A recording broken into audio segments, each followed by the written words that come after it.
I understand that the Model S will debut in July, but it's sold out through March 2013. So what do you project for the electric car space, and will we all be driving electric cars? What I think will occur is that all modes of transport will be fully electric, with the ironic exception of rockets. Although I think it's possible for rockets to be renewable, because you can, with the water, CO2, and electricity, and something like a ruthenium catalyst, you can create methane and oxygen, which is actually pretty good rocket fuel. So yesterday, GM reported that a battery blew up in a test. Just tell us two things. Have you had problems with batteries with Tesla? And where's battery technology going? A tremendous amount of money has been invested in companies that are developing battery technology. Sure. We've never had a battery fire or explosion in any car at Tesla, and we've now had we've got, I don't know, quite a few cars on the road. We've got cars on the road now in 33 countries, and particularly since our first car was a roadster, a sports car, they've driven it in some pretty crazy ways. And if you can actually Google Tesla accident if you're curious, and there are some real doozies out there. There was one where a guy was parked in front of a Volkswagen Touareg, which is kind of a big SUV, at a light, and got rear-ended by, I think, a Prius at about 50 miles an hour.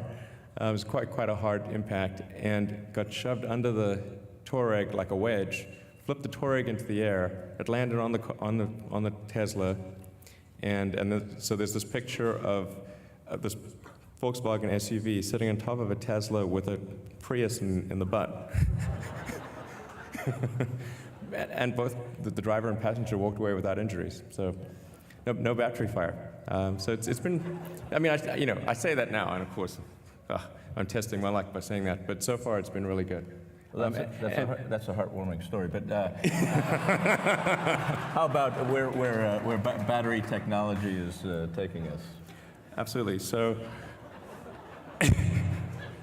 I got a million of those. Yeah.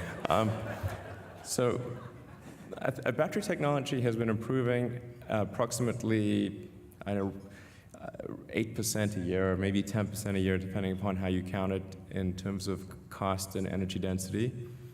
So if you look at, say, the battery pack in the Roadster versus the Model S, there's about a 50% increase in energy density, and the cost is about half. So cost per kilowatt hour is about half. So that's a pretty decent improvement over the course of, let's call it 4 or 5 years. Mm-hmm. And I think we'll see continued improvement in the future. We've got a pretty good roadmap. I can certainly see 30-40% improvement without any miracles. So that's kind of where everything's going. Okay, thanks. So along those same lines, what do you think of the U.S. government's retrenchment in research and development, particularly in regards to the space program? Well, NASA's budget has been relatively flat in space, so it's not so much.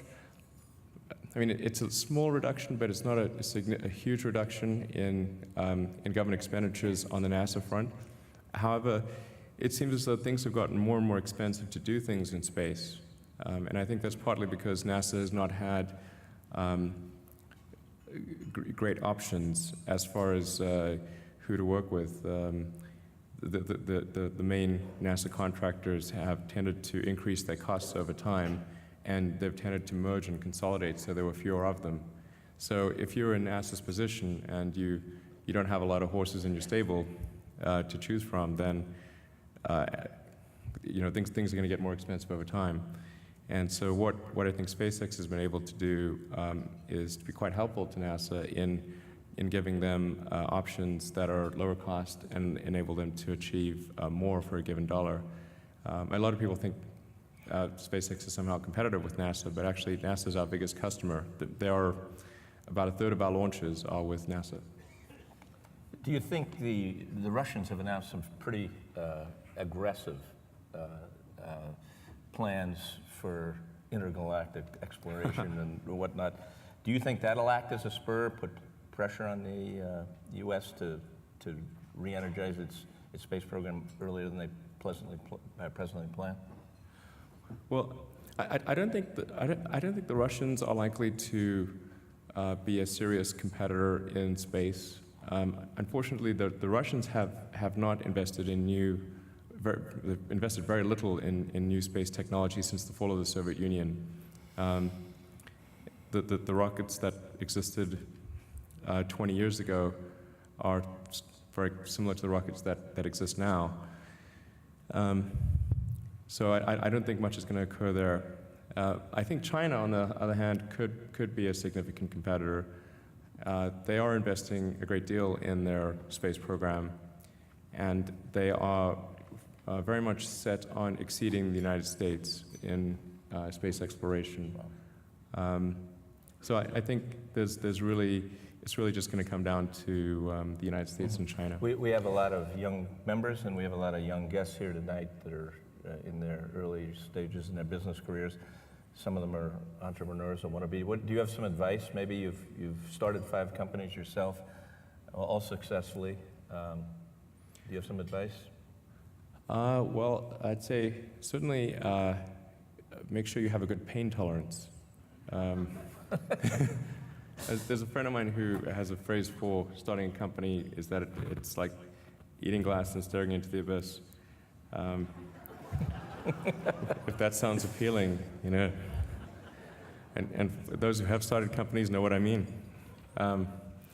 It's pretty hard, and you have to be prepared to live on next to nothing. I mean, when I started my first company, I had a few $1,000s. I couldn't. I started actually with my brother, who's here in the audience somewhere. And he came down from Canada, and we started this company, and we literally had a tiny amount of money. So we could either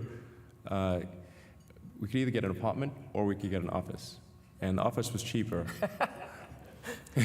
So we got the office, and then we had a sort of these futons that would be couches by day, and we'd have meetings, and then they'd turn into beds at night, and we'd shower at the YMCA down the road. That's low burn rate, basically. So if you're starting a company, really focus on having a low burn rate. And I think try to get a useful product demonstration as soon as possible, even if it's just completely jury-rigged, so people can get an idea of what your product's like or service, whatever the case may be. That they need to really feel it. Everything looks great on PowerPoint. Everything works on PowerPoint. But if you can actually get a sample or a demo or something, that really makes a difference. In fact, that was key to us getting the initial Daimler contract. Daimler was really, the idea of them buying technology for an American car company was the furthest thing from their minds. That had a negative experience with Chrysler, and that was not what they wanted to do. But we created a complete working electric smart. And demonstrated it for them, and that's really what got them interested. So one final last, and I don't know if this is true, but have you said that you plan to retire on Mars? and if that's true, when will that be? And how the hell will you get there? Yeah, absolutely. Well, I could build some big rockets. So you're going to get yourself there. Yeah, I think we the next generation of rockets after the Falcon 9 or Falcon Heavy, basically after the Falcon line, will be capable of sending people to Mars. That's, it's not clear how long it'll take us to develop that, but I think best case 10 years, worst case 20 years. So sometime in the 12 to 15 year period is when I think we're likely to go to Mars. But people have accused me of optimism. Elon, thank you very much for coming tonight. Thank you. was really great.